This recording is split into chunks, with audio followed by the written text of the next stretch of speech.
Great.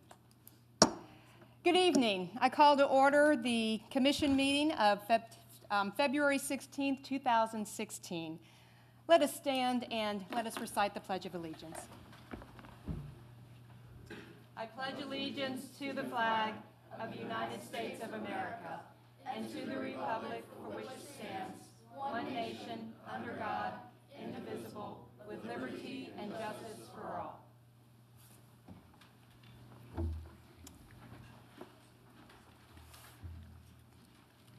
Can we have the roll call, please? Mayor Hines. Here. Commissioner Martin. Here. Commissioner Vogt is absent this evening. Commissioner Wilson. Here. Commissioner Terry. Here. And we'd like to excuse Commissioner Vogt this evening. So moved. Second. Okay, all those in favor say aye. Aye. Opposed? Okay. Before we move into our consent agenda, I just want to give a special welcome to the Cub Scout Troop 295, the Webelos that I have been working with. It's been wonderful to have these young folks here tonight learning about how our city works, and I appreciate all your good energy and look forward to seeing you be good, active citizens in the days, weeks, and years to come. Thank you so much for your time with us. And now we move to our consent agenda. Gary, do you want to mention? Be happy to review the consent items. Item number 1 is approval of minutes from February 2nd, 2016 regular Piqua City Commission meeting. Item number 2 is a resolution of appreciation, and that is for the public service of Chris Lee as a city employee, 22 years of service, and Chris is retiring, and I think the mayor will be giving him the resolution in just a moment. Item number 3 is reappointing Brad Buck to a 3-year appointment, on the term to the Downtown District Design Review Board. Item number 4 is reappointing Stu Shear to a 3-year term on the Civil Service Board. Number 5 is reappointing Joe Drab to a 5-year term on the Energy Board. Item number 6 is appointing Lloyd Shoemaker to a 5-year term on the Park Board. Number 7 is appointing Ronald Pilkington to a 2-year term on the Stormwater Utility Board. Item number 8 is reappointing Judy Terry to a 4-year term on the Tree Committee. Item number 9 is reappointing Regina Favorite to a 4-year term on the Tree Committee. And item number 10 is appointing Randy Simon Siri to fill the unexpired term of one of the Tree Committee members, and that term will end on March 1st, 2019. Okay, thank you. All right, well, at this time, I'd like to invite Officer Lee to come forward.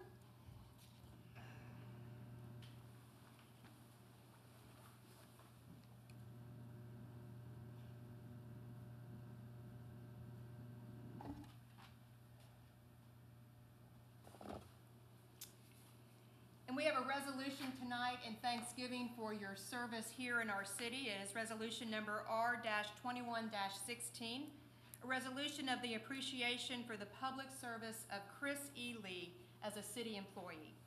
Whereas Chris E. Lee is retired as police officer with the police department, and whereas his retirement follows over 22 years of faithful and dedicated service to the city and its citizens, now therefore be it resolved by the Commission of the City of Piqua, Miami County, Ohio, all members elected thereto concurring, that in recognition and appreciation of the public service of Chris E. Lee as police officer with the police department, this commission tenders its unanimous and respectful tribute by this resolution, which shall be a matter of public and permanent record.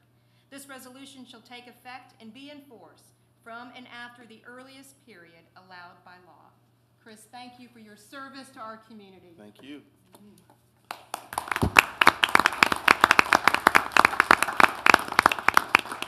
It is hard to believe that it's been that long and that it was time to go. The police department and working for the city has always been about family. From the top, we got a great city manager. We really do. He would come in and talk to us just like we were anybody else. I mean, like family. And that was really nice. And we had the chief of police, Bruce Jameson. I could go to his office and talk to him like he was my dad. or a brother. And he was a good man. And the guys I worked with, the most dedicated, loyal people you'll ever want to meet. It was all about family. And I'm not leaving family, and I still plan to serve. I'll do what I can to help the city anytime, any way, and I plan to help the police department in what little spare time I have. So, thank you. Thank you very much. Thank you.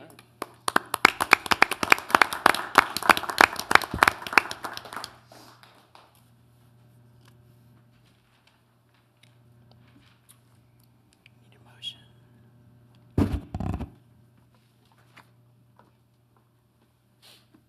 And now, before we move into our old business, is there anyone here who needs to?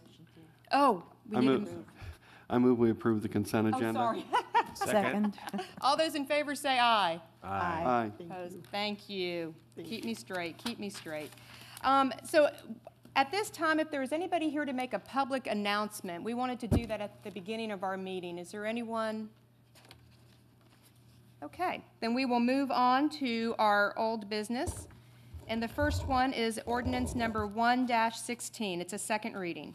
An ordinance to vacate a portion of public right-of-way.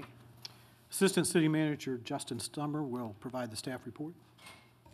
This is in response to a request to vacate a portion of the alleyway between Ford Drive and Linden Avenue. This issue has gone before the Planning Commission, and from Planning Commission, they make the recommendation that the city does move forward with vacation of this portion of the alleyway. Okay, this is the second reading of this. Are there any questions or comments? Okay, we'll let this, Do we have any public comments? Then this will stand as our second reading of that ordinance. Moving on to our next ordinance, number 2-16. This is the first reading. An ordinance amending Chapter 30, Section 30.15, Rules of Conduct for Meetings of the Piqua Municipal Code. Ms. Wall will provide the staff report. Thank you. This ordinance is an amendment to the rules of conduct that were enacted prior to almost everyone being on this commission. What this ordinance does is amend, taking the comments, considerations we've talked about at 2 work sessions now, and clarifies the procedure for how the actual procedure occurs during a meeting. So if you look at section 30.15, section A listed the steps of what occurs during a meeting. So this clarifies the exact order that takes place.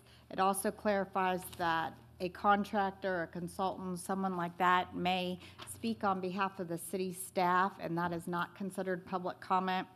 It also takes into consideration that an applicant or an applicant's designee may also speak during an item, which also would not be considered public comment. And that is really in a case such as tonight, our first ordinance was for somebody making a zoning request. They're an applicant. They would be permitted to speak during the motion or the ordinance or resolution being considered. Section 5 would be new language, and that indicates that if there is a public hearing required under state law, then everybody would be sworn in for the public comment. There are several cases where state law does require public hearings. Examples are tax levies, health fees that we amend when we have health board meetings, as well as if an economic district was being created. That's all under state law. And then section B would be amended to clarify that you would have public comment at the beginning of the meeting rather than at the end of the meeting.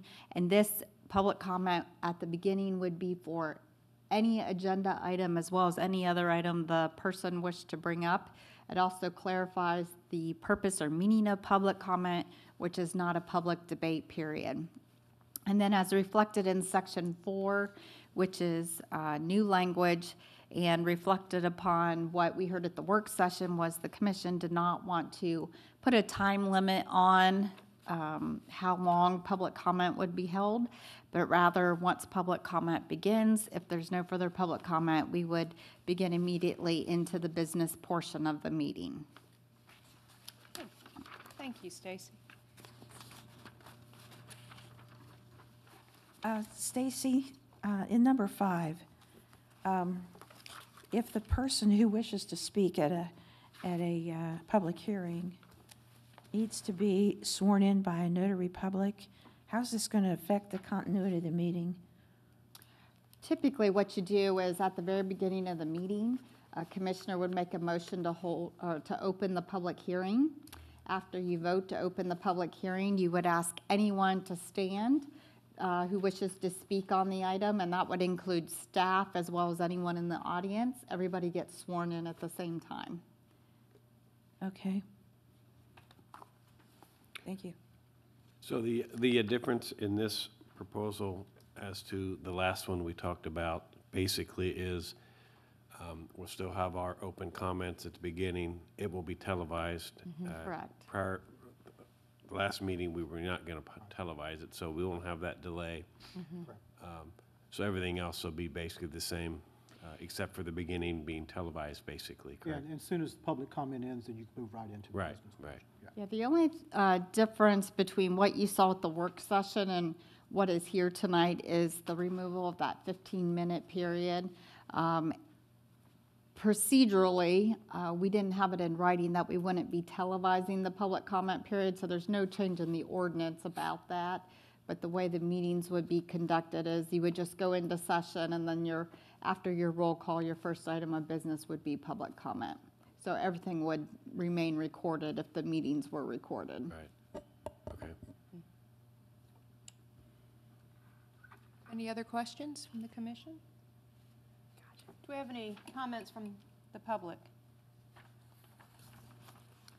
Well, then that is the first reading of ordinance number 2-16. And now moving on to resolution number R-30-16. A resolution authorizing a purchase order to Best Equipment Company for the purchase of a Vacon truck for the Underground Utilities Department. Underground Superintendent Shane Johnson will provide the staff report. Good evening, everyone. As a part of our 10-year capital improvement plan, we are seeking approval to purchase a VACCON combination hydro excavation vacuum truck from Best Equipment. This unit is in the 2016 budget as 40% water funds, 40% wastewater funds, and 20% stormwater funds. This purchase is on state bid contract number 800197. Therefore, competitive pricing requirements are met. The unit will be used on our daily basis, and it is a critical tool for our day-to-day operations. And just a few examples for the truck is we use it for water main repairs. We use it for cleaning sanitary mains, manholes. We use it for cleaning storm mains and water service renewals. And we aid other departments when they need hydro excavation or certain types of cleaning also done. At this time, we're asking approval for the purchase of this truck. Okay. Any questions from the commission? Yeah, is this truck the same size as what we have two now? Is this roughly the same size as those Yes. two trucks? Yes, it is. Okay.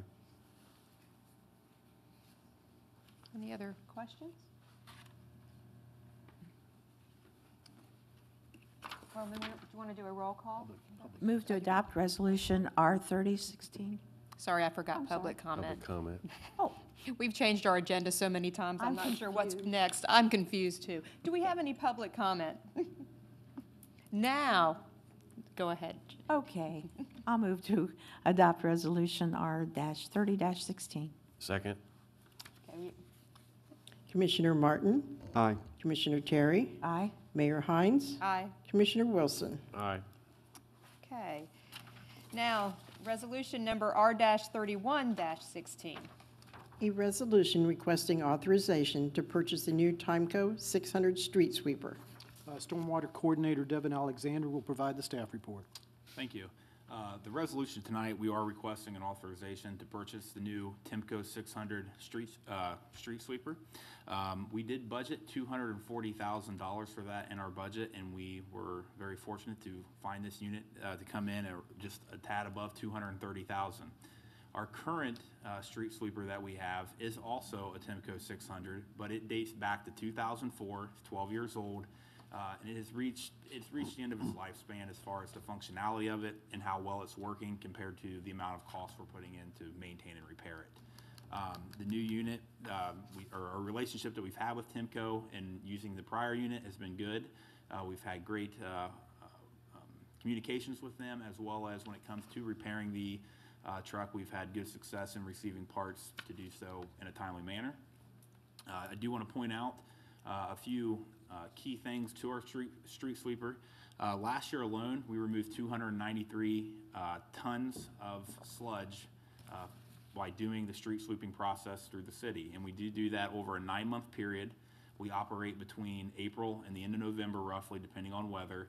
And as a general rule, we typically do one cycle of the whole city, that's every street, once every 30 days. So as long as weather permitting, we are reaching every street in the city about 9 times a year in that 9-month period. I should point out, too, that the main purpose in the street sweeper is actually for stormwater protection. That's the way we keep debris out of our storm catch basins. That's the primary purpose. It has other benefits, but that's the primary purpose for the use of this street sweeper. And the, let's say we never did clean our streets with this, what would be the result after a period of time? Well, there's 2 main parts to that. One is you're going to have debris enter the storm sewer, which the storm sewer does not get treated. That goes directly to the river. So any trash you're seeing on the street, any other debris, is going to enter the storm sewer, and eventually it's going to make its way to the river, as well as it can cause blockage in our storm system, which then we have to use a vac contract to go out and undo that blockage that would be present due to debris buildup. And could you address the state bid price as opposed to a open bidding price, how that compares? And actually, I apologize, I did not include that in my first part. We did look around for other units. There is a comparable unit that we did price out, that it came out to $242,000, which was just above our budgeted amount, where this is on state bid, and it does come in, as you can see, at the $230,000 mark, or just a few $100s above. Okay. And the current unit that we're trying to replace is very inefficient and tends to pick some up and blow some around. Yes, it is. It's 12 years old. It's been worked hard. It does not operate at 100%, let's say. And you are correct. It can be seen sometimes blowing more than it is actually vacuuming the debris, and that's what this will be corrected in that, obviously, in the new purchase. I'm really surprised that it removes 293 tons in 1 year. That's You'd be surprised how much they're picking up. Now, there is water on board with that, so they're using it to, they put a little bit of water down. You're getting a lot of water weight with just, dust and dirt debris as well. So there's a lot of weight that comes in with that too. And most of the debris would be like leaves, I assume a lot of cigarette butts. Yep, cigarette butts, trash. Small twigs, small branches, leaves, dirt, dust, mud, other debris that you would see anywhere on the side of the road. So even though we do every street approximately once a month when we're out there, we still should try to keep our curb area clean, would be helpful. Yeah, it'd be advised that, citizens in the community, if they see trash out in front on their curbing or on the street, see pop bottles, paper, whatever it may be, if they'd like to go out and pick that up, that would greatly help us a little bit as far as the amount of debris we're picking up. And that applies to leaf collection, of not putting it in the street Right. that runs into the storm drains and clogs them up. So Yes. keeping them off the curb helps too. It's kind of like if you're at your home and you have a drain in your bathtub and you don't do anything, after a while, it's not We'll gonna. stop up and it will cause flooding. Absolutely. Yeah, and then you got all the bother of doing that, so it's very similar to that on a major scale. And I know some people are a little worried about the price of this, but I think the alternative is much worse than the money we're spending on this. Can we get rid of the old sweeper? Can we use it for parts, or what do we do with it? I'm glad you asked. Actually, we are planning to keep the old unit.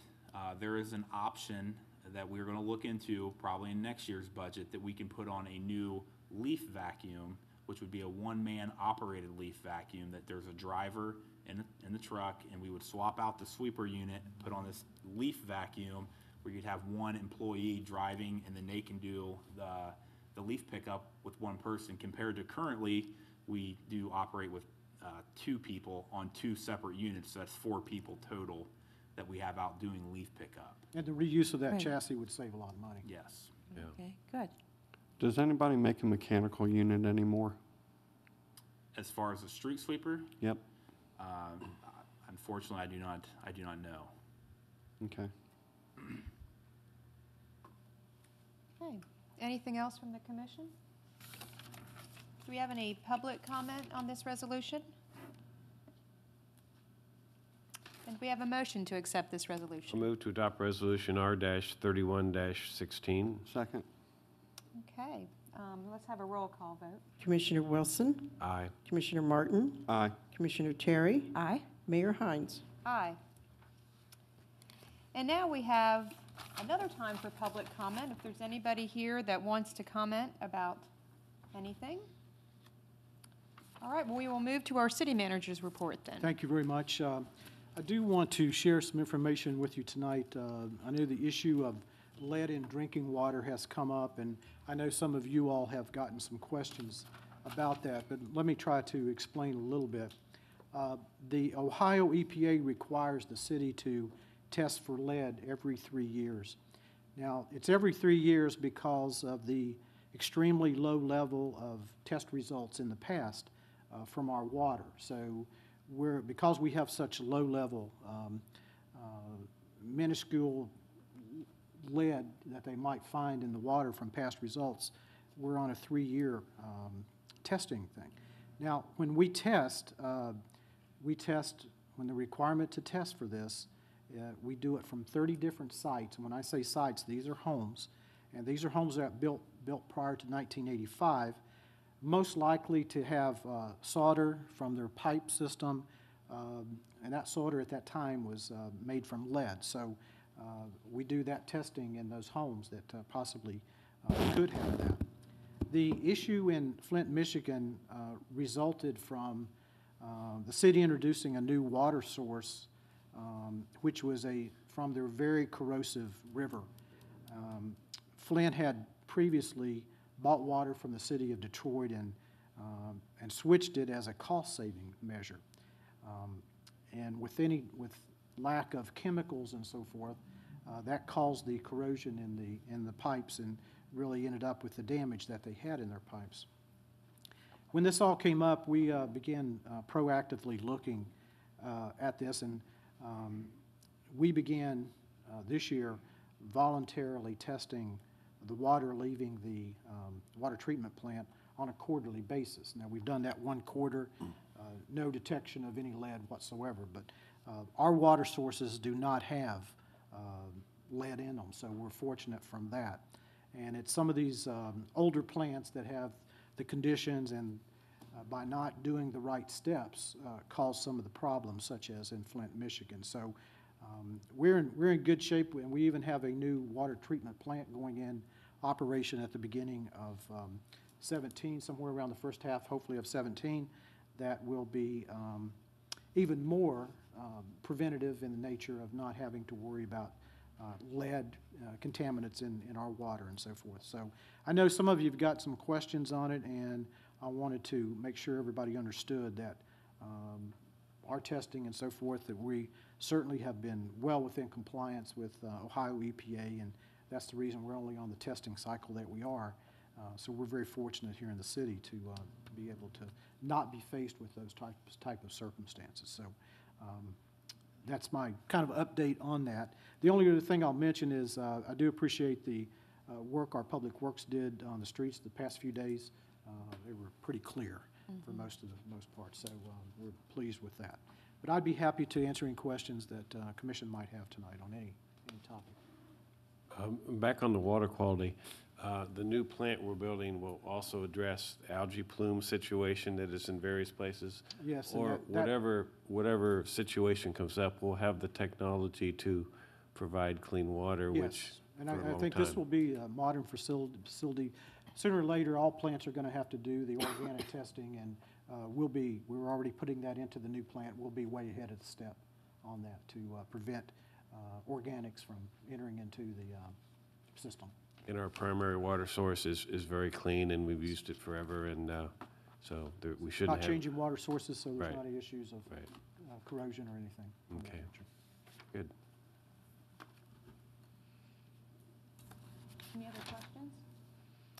Okay, we move to our commissioner's comment, and I'll start down here on my left. I have nothing tonight. You have, okay, Yep. all right. Commissioner Terry? Just want to congratulate Chris Lee on his retirement, and looks like he has some other good business coming up in his life, and so we wish him and his family well. Yeah, I also want to wish Chris a nice retirement, and all the, I guess, Webelos out there tonight. I'm hoping in the future that you'll consider maybe running for commission down the road. Of course, that means you have to get good grades in school. It means you have to behave yourself. Well, hopefully you'll behave yourself. And so anyway, if you want to know how to do that in about 10, 20 years, give me a call, and I'll help you go through the steps. So I'd like to see you up here. That's all I have. Great, thank you. Yes, I want to say what a joy it was to meet with these young men this evening. And, you know, one of the things we talked about, it was citizenship and what it means to be a good citizen and what their role is in the community. And one of the things we talked about was the importance of voting. And obviously, they're not old enough to vote yet, but we are moving into a primary election. So I do want to encourage all of us to remember and to exercise the right that we have to vote. And I give thanks for the energy these young men have because, as I said, we are in good hands with them in our future. So it was a wonderful, wonderful time with them. Also, I want to remind people that Black History Month is this month, the month of February, and there are some excellent things happening at Edison Community College. So I encourage you to look at Edison's website to see that there are some wonderful things happening there as well. If there is nothing else, we'll have a motion to adjourn. So moved. Second. All those in favor say aye. Aye. Aye. Opposed? Okay, we are adjourned.